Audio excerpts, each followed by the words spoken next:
Hello बच्चों, तो आओ प्रश्न को देखते हैं। सिद्ध कीजिए कि सेक ए माइनस टैन ए बटे सेक ए प्लस टैन ए बराबर 1 माइनस 2 गुनी सेक ए गुनी टैन ए प्लस 2 गुनी टैन स्क्वायर ए। तो दिए गए प्रश्न की मुख्य अवधारणा की बात करें तो बच्चों देखो, यहाँ बीजगणितीय सूत्र का हम प्रयोग करेंगे। यदि ए माइनस बी का होल स्क्वायर हो तो ये बराबर हो जाता है A square plus B square minus 2 गुनी ए बी के। इसी प्रकार बच्चों देखो, यदि ए स्क्वायर माइनस बी स्क्वायर हो तो ये बराबर हो जाएगा ए माइनस बी गुनी ए प्लस बी के बराबर। अब बच्चों देखो, यहाँ पर हम त्रिकोणमितीय सरल समीकरण की बात करें तो सेक स्क्वायर ए माइनस टैन स्क्वायर ए बराबर होता है 1 के। तो इस मुख्य अवधारणा की सहायता से बच्चों हम दिए गए प्रश्न को सिद्ध करेंगे।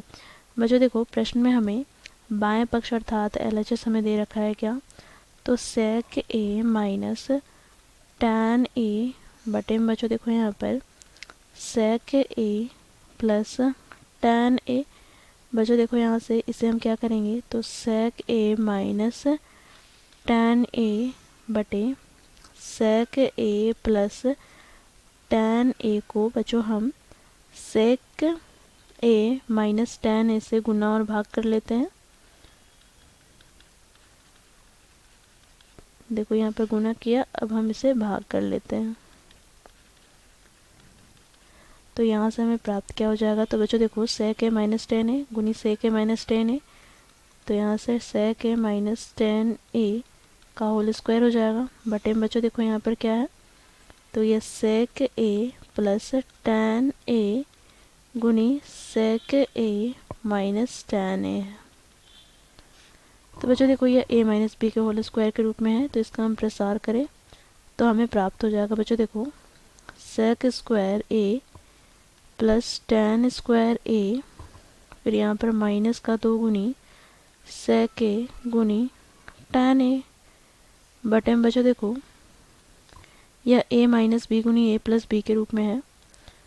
तो बच्चों यहाँ से हम सूत्र का प्रयोग करेंगे तो यहाँ पर हमें प्राप्त क्या हो जाएगा, तो ए का स्क्वायर अर्थात सेक स्क्वायर ए माइनस टैन स्क्वायर ए हो जाएगा। अब बच्चों देखो यहाँ पर हम लोगों ने मुख्य अवधारणा में देखा सेक स्क्वायर ए माइनस टैन स्क्वायर ए बराबर क्या होता है 1। तो यहाँ से बच्चों देखो हम क्या लिख सकते हैं, सेक स्क्वायर ए को 1 प्लस टैन स्क्वायर ए के बराबर।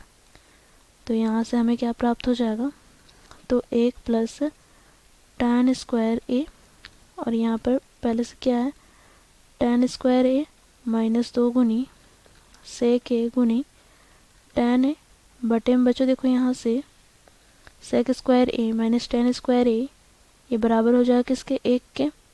अब बच्चों देखो यहाँ से हम कोष्टक खोले तो हमें प्राप्त क्या हो जाएगा, तो 1 प्लस टैन स्क्वायर ए प्लस टैन स्क्वायर ए माइनस 2 गुनी सेक ए गुनी टैन ए। तो यहाँ से बच्चों देखो हमें प्राप्त हो जाएगा 1 प्लस बच्चों देखो 2 गुनी टैन स्क्वायर ए माइनस 2 गुनी सेक ए गुनी टैन ए। बच्चों इसे हम व्यवस्थित कर ले तो हमें प्राप्त हो जाएगा बच्चों 1 माइनस 2 गुनी सेक ए गुनी टैन ए प्लस 2 गुनी टैन स्क्वायर ए। तो बच्चों ये हमें बाएं पक्ष अर्थात LHS प्राप्त हो गया। अब बच्चों RHS की बात करें तो बच्चों देखो RHS 1 माइनस 2 गुनी सेक ए गुनी टैन ए प्लस 2 गुनी टैन स्क्वायर ए है, अर्थात बच्चों ये बाएं पक्ष के बराबर है। तो यहाँ से हम कह सकते हैं अर्थात निष्कर्ष निकालते हैं कि LHS बराबर है RHS के, अर्थात प्रश्न के दोनों ही पक्ष बराबर हैं। तो इस प्रकार बच्चों हम लोग मुख्य अवधारणा की सहायता से दिए गए प्रश्न को सिद्ध किए। आशा करती हूँ आप लोगों को ये प्रश्न समझ में आया होगा। धन्यवाद।